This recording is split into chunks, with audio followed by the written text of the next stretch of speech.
Press the button. What's the word, C-Dub? What's up? What's up? Hey, man, one of the greatest scorers in the We back. history of the NBA, Melo, is going to the Hall of Fame. Plus, man, what's going on with Ja Morant, bro? The NBA look like they finna crack down on my boy. We gonna get into those topics plus more right after the intro. Thank you for tuning in to the number one place for your basketball fix, NBA Central, hosted by the Cognac Boys. What's the word, NBA basketball fans? Welcome to another episode of NBA Central, your number one spot for everything NBA related. It's your boy Big Kev in the building. We got C-Dub holding it down for the guys tonight, man. This is the first time we're doing this live.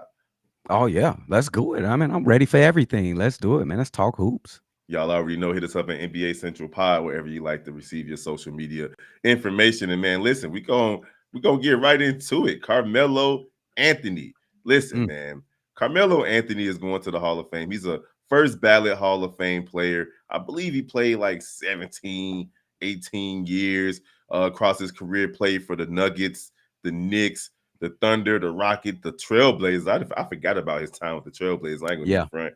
And the Lakers. So man, honestly, bro, we're gonna talk about our favorite version of Melo. We're gonna talk about college and all of that. But just give me your overall thoughts on his career real quick. Oh, Mello. If you talk about the consummate baller, especially when you're talking about the professional score, you gotta mention the guy Carmelo Anthony. Like if you telling a history of to somebody in like 2060 or 2050 or something like that, you cannot tell a story about the NBA in this century without talking about Carmelo Anthony. You can start probably in what's high school is that again? Oak Oak Hill. Hill. Oak Hill, Oak yeah. Hill, where all the studs go to Oak Hill. He started there. You could talk about his 1 year in Syracuse, which he won a national championship. Then you Mm-hmm. can go to his all of he the man went from '03 to 2017, scoring over 20 points per game each and Mm-hmm. every season. And he didn't fall completely off the map after that. He still was in the mid-teens in scoring average. When you think of scoring, you're gonna think Mike, you're gonna think KD, but you also got to put that man Carmelo Anthony in that conversation because Carmelo Anthony did it his way.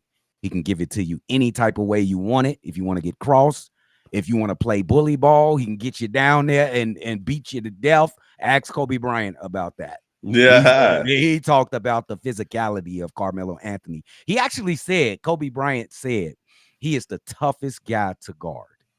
Yeah, A guy Melo like, yeah. Melo was solid. He had a super solid career. We'll get into the numbers: 10-time All-Star, 6-time All NBA. He was a 2012, 2013 scoring champion. And quiet as it's kept, he should have been a Rookie of the Year. Absolutely. He had a better year than LeBron did, in my opinion, Yep. in that rookie year, and he led his team to the playoffs. But you know how it is. You know the NBA is a business above all, and King James came into the league as King James. He was already the king. He was anointed king before he even touched the floor. And there's nothing wrong with that. But he should have a Rookie of the Year under his belt. Um, they had some good Denver teams. C Dub, They did. that team where he had Allen Iverson on the squad with him. Was Chauncey Billups with that squad too? Chauncey Billups got on that squad. He was on the Nugget squad too. Yeah. So Before they Allen got there, before Allen. Yeah. And then Allen Iverson came too, and they had some chances to make some noise in the Western Conference. Just couldn't quite get over that hump. Him and George Karl had a few issues, but when he went back to the crib, when he went back to the Knicks, to New York to play for the Knicks, that's where his star really took off. And it was one of those situations where you got to see the hometown kid put on a show for his team. Now, those Knicks teams never really developed into what they should have, especially in the Eastern Conference. I mean, they were never going to really get over that hump of the LeBron James, the Miami Heat teams, or those Cleveland teams, and so on and so forth. But but at the end of the day, my man Carmelo Anthony had a strong, solid career, and he was one of those guys that when you go to the court, he's one of the names. People say Jordan when they shoot, they say Kobe when they shoot, they say Curry when they shoot, and you had people saying Melo too when they Yeah. were shooting at the YMCA or out there in the street ball. Yeah, Carmelo Anthony, man, he just goaded to a lot of kids in this generation. I'm just gonna give him the respect that he is due. Absolutely, he was gonna. We already knew he was gonna be a first ballot Hall of Famer. Mm-hmm. Absolutely, he is absolutely drenched in accolades.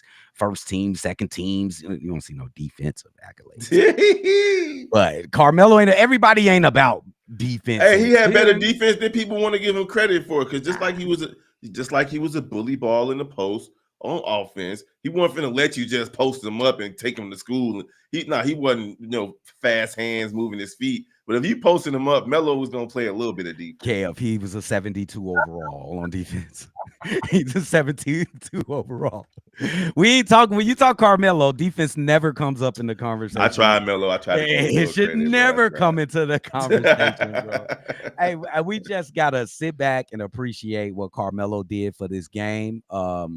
His son, he got his son. He's going to try to carry on the torch. I think his name Kaya Anthony. Cayenne Anthony. He's going to carry the torch. And congratulations to Carmelo Anthony, even though we seen this coming. Ain't no way. We're not going to ignore Olympic Carmelo Anthony either. Oh, my God. He's part of the Redeem team, along with Kobe and LeBron and D Wade and all of them. And he was the most accomplished U.S. Olympian basketball player that was until KD passed him up in the last one. So Melo. So we got a couple of things to talk about with Melo before we move on. Favorite version of Carmelo Anthony: Oak Hill Melo, Hoodie Melo, Syracuse Melo, Nuggets, Knicks, courtside Melo, Lakers, Blazers, playground Melo, and then of course Team USA Melo. But and 2K Melo was a good toss in there. Now I'm gonna say what my least favorite one is before we go to my favorite one, bro. Yes, please. My least favorite one is 2K Melo because my brother used to dominate us with Melo, bro. I still hear it in my head right now because whenever he would go off on 2K, the announcer would go, Melo. Yeah. I swear I hated it, bro. You couldn't stop it. He was cold with Melo and T-Mac. T-Mac and Melo on 2K was one of the most unstoppable players, two of the most unstoppable players. But yeah, 2K Melo was my least favorite Melo because of how many L's I took to him. But my favorite Melo, I gotta go with the Nuggets Melo, man. That Nuggets Melo is solid, bro. Yeah, like bro. I like Hoodie Melo. He's like the man, the myth, the legend. I like Knicks Melo, but the Nuggets Melo, when he came into this league, bro, he came with a point to prove. He would bang you in the post. He would kill you from the mid range, and he had the three. He'd dunk on you too. Nuggets Melo for that first few years of his career, that first 6, 7, 8 years of his career, he was a force to be reckoned with. And I think he led the league in scoring when he was still with the Nuggets. Absolutely. That 28.9 in 07, that's when he led the league in scoring. Can you put that up? I want to do exactly what you did. And this is an awesome little graphic you got right here. Put this up. I'm going to say my least favorite, it's got to be the Lakers. I just don't like the way he looks in that Lakers jersey. So that's my least favorite. My bad, real quick. He was 2012, 2013 when he led the league, and that was scoring, and that was with the Knicks. So my bad, but go ahead. I mean, did he average? He averaged 28.7. Oh, and that's coming from a 22.6. Wow. Mm-hmm. Okay. My favorite Carmelo Anthony. It's gotta be Hoodie Melo. Because that's when he started getting that notoriety, like, he getting that mystique. It's that Melo. Then you see everybody in basketball, college, high school, kids in grammar school start wearing hoodies. Even the NBA start putting hoodies on their warm-ups. Yeah. Carmelo is a trendsetter. I think that encapsulates everything that every team that he played on. Hoodie Melo, Oak Hill, Syracuse, Nuggets, all the way down. Even the Team USA team. The mystique of Hoodie Melo is the best Carmelo Anthony ever. Yeah, Hoodie Melo was something else because you would see him in like LA Fitness, dominating. Like when it was like, Melo, not the same, and so on and so forth. And I'm pretty certain Melo still got NBA legs. He still got NBA score. He can go out there. Like if Chris Paul can still play, I'm pretty sure Melo could still be playing too. It's not like injuries really took him out. I think Melo just a New York dude through and through, and he's a Timberland wearing, Yankee hat sporting type dude. And once you get to that point where you just not the guy anymore, and you saw it, he just like, hey man, I'm not going to come off the bench. I'm not trying to be relegated to no role. You saw it in Houston where Houston didn't want him to play the type of game that he had, where he wanted to still be in the mid-range, and they told him, nah, Chris Paul is the mid-range. We want you to do spot-up threes, corner threes, and you know how it is to play with LeBron. You got to shoot pretty much all threes out of that small forward position, or that power forward position. So his decline was not due to a lack of skill or health. It was just more so a mindset that he didn't want to adopt, kind of like with Iverson when he went out. I think he's a casualty of the way the game changed. I think he exactly what you said. I think he a casualty of the more spread open court 3-point shooting game that we see now, the up and down. I still think he could have played in this fashion, but it was going to be up to him. And he's able to do that. He didn't put enough work to be in there and be like, no, I'm Carmelo Anthony. But the teams also, they have the right to say, no, Carmelo, we doing this way. But I hated he had to go out like this because I still think he had a lot to give. I think he had fantastic moments to give to the NBA, but the NBA kind of moved past Carmelo Anthony, and that's sad. It is what it is there, man. But let us know what y'all think in the comments about Carmelo Anthony's career. What's your favorite version of Carmelo Anthony? Your boy Shay in the building said, congratulations to Carmelo, well-deserved. And that is true. And just to toss a little stray out there real quick, because we just heard that Joel Embiid is going to have another knee surgery in like today or tomorrow or something like that. Look at this stat.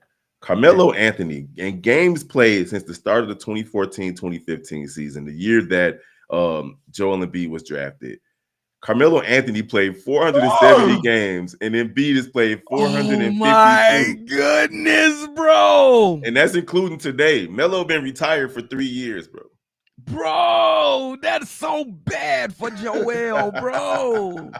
Philly, Joe, just the process, just that's it, bro. You're not getting your money back, bro. You ain't getting worth your money, bro. It's time to move on, bro. That is insane. That is most telling stat, bro. That's crazy. That's crazy. My man has only played 450 games. In fact, I think he's been eligible. I think it's like half and half. He's missed. He missed 2 seasons early. I'm fairly certain he's missed more games than he's played.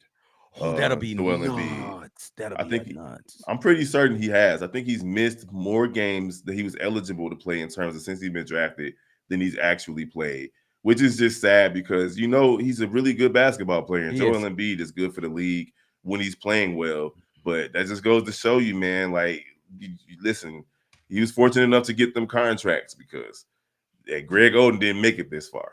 Bro, and you can't even put him in that category because he's obviously one of the top 5 players in the league when he's healthy. But the motherfucker can't stay healthy, bro. He can't, bro. The best ability is availability. It's so cliche, but it is correct. Hey, even Kawhi playing right now, so that's saying a lot. Say that again for the people in the back. Even Kawhi Leonard is playing basketball right now. There you go. That's all I wanted. All right, so moving right along, man. Shout out to Joel Embiid. Get well soon, my guy. Ja Morant, bro. Like, this is so silly. I just feel like this dude here is so if you missed it last night versus the Golden State Warriors and a losing effort at that, walking out of to his sideline during the timeout, Ja Morant made hand gestures toward the Golden State Warriors bench. It wasn't like in a celebratory way, It wasn't like he just hit a shot or dunked on nobody. It was just probably like the most unprovoked, in my opinion, moment where he just made the little finger gestures in mimicking firearms toward the Golden State Warriors bench. And it's like Steve-O made a point when we were talking a few seconds ago. He said it's like a player that's known for doing cocaine and then doing the toot celebration afterward. And it's like, if nobody should be making, I don't care if it's a paintball gun, a water gun, a Nerf gun. If there's anybody who shouldn't be making finger gestures with guns, it's Ja Morant right now, because optics are everything with this kid. You already missed pretty much a whole season. You already messed up your bag by missing games You and did. messing up the type of money you can make on your contract. And here you are again making gestures to indicate that you're shooting at someone. Me personally, I don't think he should have done it, bro. I think he should have just maintained his composure and kept it moving as opposed to doing that. I disagree with you. I think this is getting blown out of proportion. First of all, is a reactionary. Buddy Hield was on the bench pointing finger guns at Ja Morant while Jimmy Butler was shooting a free throw. That's the whole story. They called the timeout after the second free throw, and Ja Morant pointed it right back at him. Everybody in the NBA. I seen Odama from the Memphis Grizzlies do the gun thing. Everybody does it. Joakim Noah did it back in the day. Bro, it's really so what's gonna happen is they're gonna ban it, and people are gonna start getting fined for doing it. When every single player, well, I ain't gonna say every single player. Mostly it's a lot of players on each team that does that celebration. Now, if you want to That go wasn't a ahead, celebration though. I mean, that's the celebration. It's pointing a gun when you hit a three. That's the celebration. But that's he didn't hit a three though. I know, but did you hear what I said in the beginning? I said Buddy Hield was on the He sidelines baited him, and that's where maturity needs to come in at, Doug. When it's on you you've been suspended for this already twice. He has not been suspended for pointing finger guns. He's been suspended for dealing with real weapons. Yes, So but these aren't real weapons. These are finger guns. If there's anybody who shouldn't be imitating a gun, it's the dude who's been suspended for playing with real guns. But that's some internal maturity That's the point. That's the point that I'm making, that he needs to be mature enough to ignore the brouhaha from somebody that's not even in the game. Not even in the game. I hear you. Walk your ass to the sideline, have a seat, and ignore it. The immaturity is the problem for me. Not the gesture. It's the immaturity for me. Like, dude, you got to call everybody immature though. No, we don't. In the NBA. We don't, because we're comparing apples to oranges. We're talking about an individual who has been in trouble with the league for playing with actual weapons on camera, and when he got back, he did the same thing. It's like, my dude, you got to have a certain level of maturity from an individual standpoint. Specifically, the spotlight specifically on him. He has to be the one to rise above that and keep it moving. There's no reason there's no reason to think about Josh Giddey or Joakim Noah or anybody else that does the pistols or did the pistol celebration, because it's not a comparable circumstance to me. Yesterday wasn't. If Ja Morant had dunked on somebody and did it because he's done that before, or if he hit a big three and did it, that's different. But whoa! That's a celebration. That's a celebration. Hold on. If Ja Morant specifically was doing it in a celebratory fashion and not directing it toward the bench and putting the spotlight on him in a negative light, Dub, in a negative light, because nobody looks at all those other ways negatively, in my opinion. Nobody's looking at somebody like, oh, I hit a three, bang, bang, bang, and look at that negatively. But when you walk away from a bench and you point guns at the players like that, and you are Ja Morant, it's going to be taken a certain type of way, and you have to know that that's how it's going to be received. Perception defeats reality 100% of the time in the court of public opinion. That's just my take on it. I just want you to be thorough all the way through. You said that it will behest him not to be doing those celebrations, to be doing those finger guns. Hold on, let me get this off. Celebrations.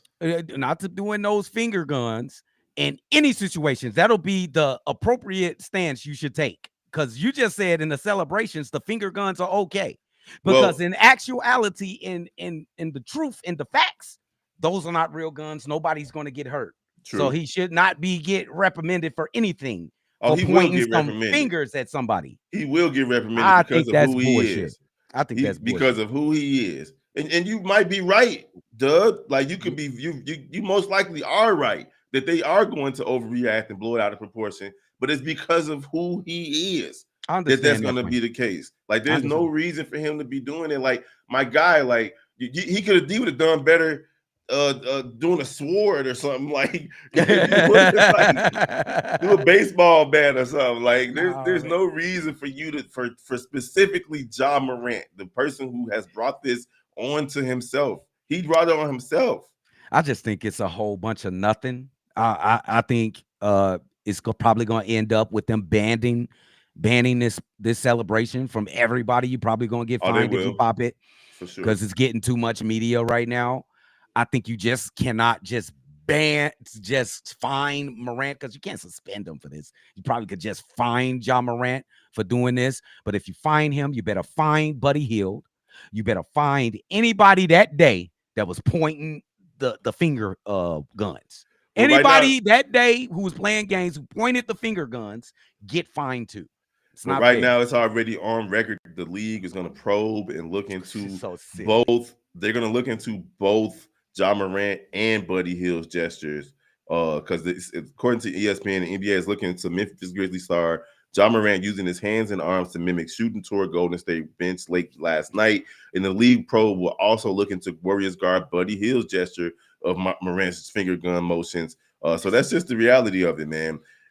This wouldn't be happening if it wasn't Ja Morant. I understand that, but how did that sound saying that, reading that off that fucking paper? It sounds like Ja Morant was being stupid. Him and Buddy Hield. Buddy Hield, he baited him. He baited him, bro. Kev, did the whole thing sound stupid? And it don't make any sense. It's a waste of time. It's a waste of time. They're not going to shoot each other. They didn't have real guns. It's nothing. Everybody does this shit, bro. Obviously. But I mean, it makes me think about Gilbert Arenas back in the day with him and Javar. Well, that's something different. That's something different.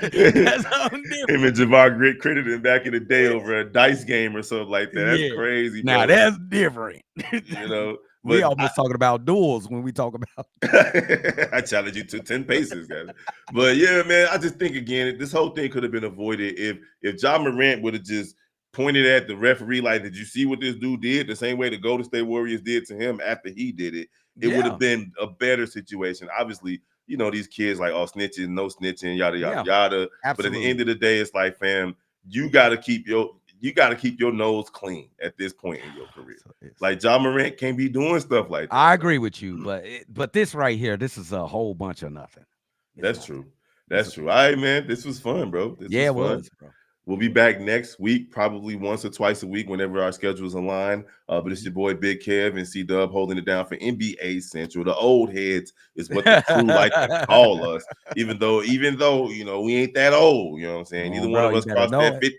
We ain't crossed that 50 threshold yet, so it is what it is right there. Y'all already know, man. This is the Chi-Town Sports Network channel. So type in your favorite Chicago sports team, put the word Central behind it, and you'll find one of the guys. You also got the Chi Bulls podcast, which has been on fire all year, but especially the last month or so with the Chicago Bulls holding it down, getting some wins, making it interesting over there at the Madhouse on Madison with Steve-O, myself, and of course the hosts C-Dub and Bobby. And then you got NFL Central taking off.